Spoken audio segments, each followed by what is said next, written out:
Yeah.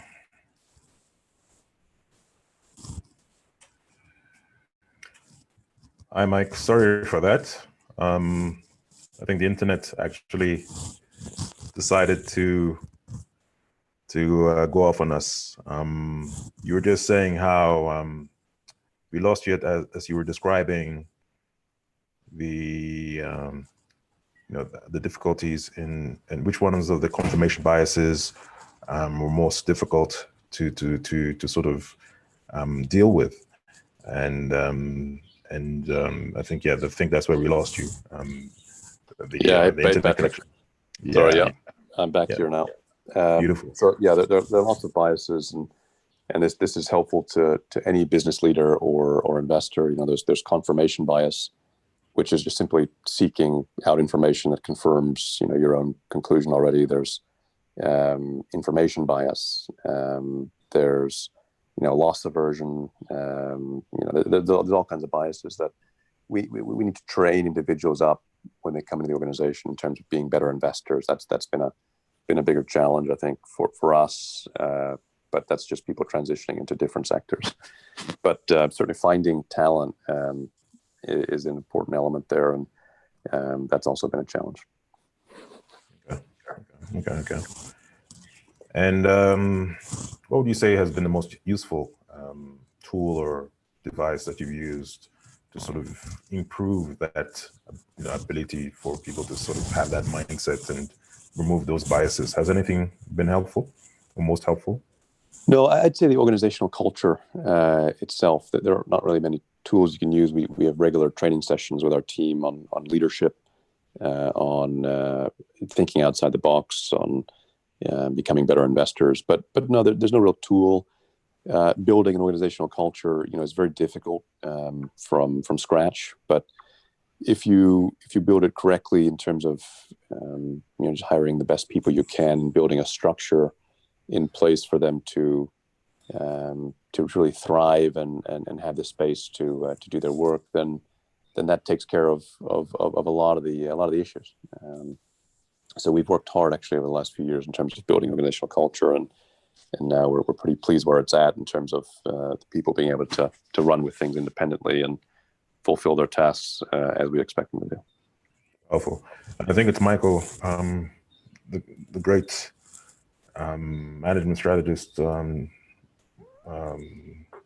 Drucker, who said, "Culture eats strategy for breakfast." Yeah, that's right.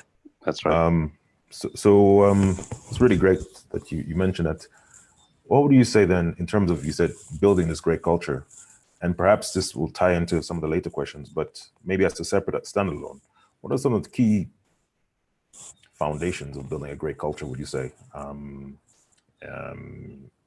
that allows, at least in your industry, you to take someone who that sort of technical mindset and employee mindset into someone who sees things for what they are and moves away from biases?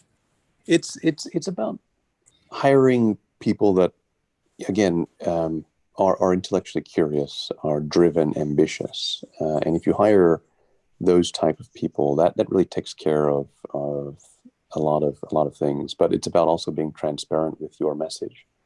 It's about defining your vision and communicating that almost relentlessly to the team, so everyone is very much aligned with you. We have a culture seminar.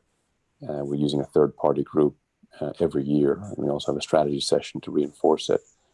But the culture is defined, less on a push-down basis. You as the founder, you define the vision, but the culture really comes organically from the team over time. And for us, it was very important to have the team,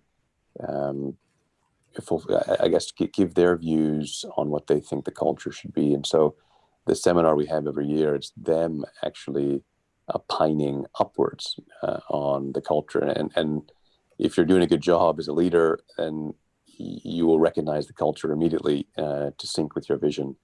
So that's something we've done very effectively. And we've had great buy-in from the team on the back of that. We then also have a strategy session where we actually move ourselves out of the environment So we leave London. One year we went to Islay in Scotland for some whiskey tasting. Another year we went to Cotswold in the countryside, and then we went to Italy. But we leave our environment for 3 days and really just brainstorm on strategy, discuss processes, discuss culture, and everyone, again, it's a very free-flowing environment where we give people the opportunity to share their views, which of course is important. Stunning. Thank you, Mike, for sharing those. I think those 4 keys you sort of mentioned. Basically finding the right people, being transparent about what your message is and what your vision for where you want to go, but then allowing then those bright people, those capable people who share into that vision to then sort of build into, or as you said, grow into the culture and and shape it. And that's actually that's awesome that you share that, and creating space for that to happen in a safe way, right? Going away, a space where you're relaxed. Those are really powerful. Thank you so much for sharing that. Sure. And so let me then sort of wrap up, or almost wrap up, with the 3 keys question. So what would you say would be the 3 key factors that have been the most helpful, the most instrumental in helping you start and then grow Appian Capital Advisory? Sure. You want to take those separately, the start and then the grow, or you want to take that as I'll probably mix it all in together, and something I keep coming back to again. I think the 3 keys would be intellectually curious, always learn, and Appian's in a fortunate position to be the leader in our sector, but that I mean, we haven't changed what we do. We're always learning. We always want to be driven, and hire people that share your passion for continuously learning, and that's so important, because then you'll create an organization itself which learns continuously and will grow, and will grow as you grow. And the second point I'd say would be, again, be brave. I touched on this point early on, but just be brave. When you found something, I see a lot of people hedging themselves by having multiple projects going on, and I ask them, well, why do you have so many things going on? And they'll say, well, just in case my primary project doesn't work. You can't think like that. If you go in with that mindset and you're not going all in, and you're already thinking about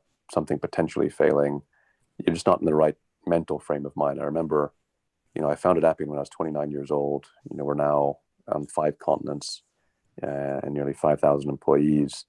And there was never a point in my mind where I thought, wow, this thing's not going to work. It just never even crossed my mind, really. It was maybe we're sort of youthfully naive, but you can't go in with that mindset. It's like the analogy, what's the best way to swim across a lake? Well, the best way is to swim more than halfway, because there's no option any longer. You just have to go all in.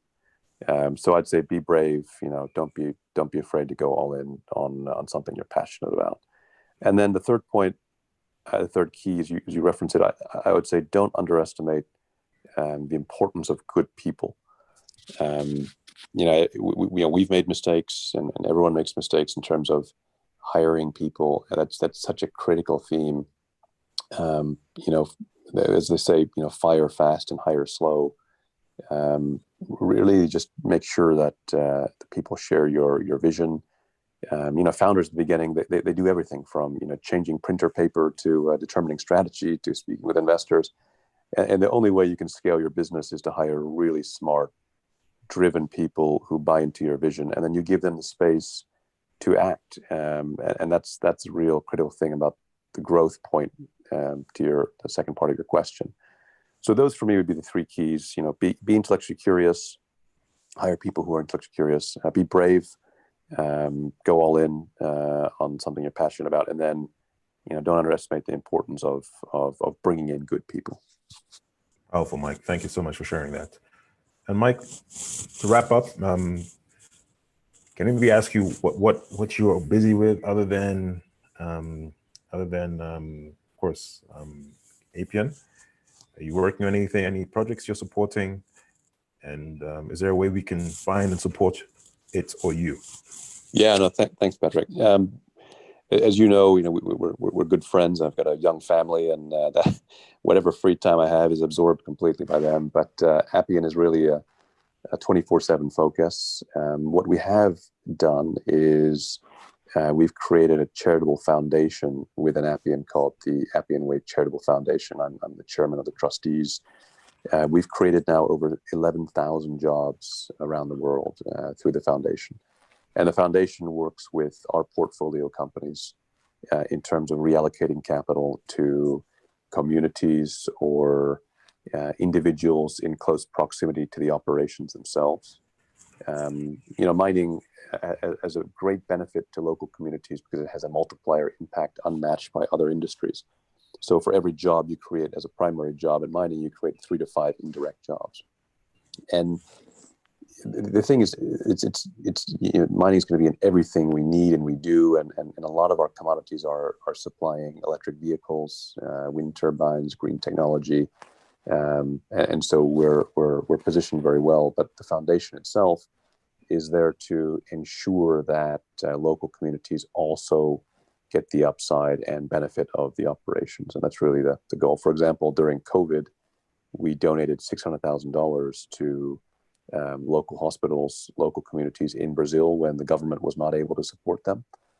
So, private enterprise really stepped in and filled the gap, and we were the biggest donor in 2 of the regions of Brazil. So that's really what we're active on in our free time, which isn't much, but in what little free time we have, that's what we're focused. And if you want to learn more about Appian or the foundation, feel free to check out our website, which it has an ESG section. We have a sustainability report we put out every year on each of our operations. The IFC World Bank is our partner in Africa in both of the investments we've made there. And you'll find us on appiancapitaladvisory.com.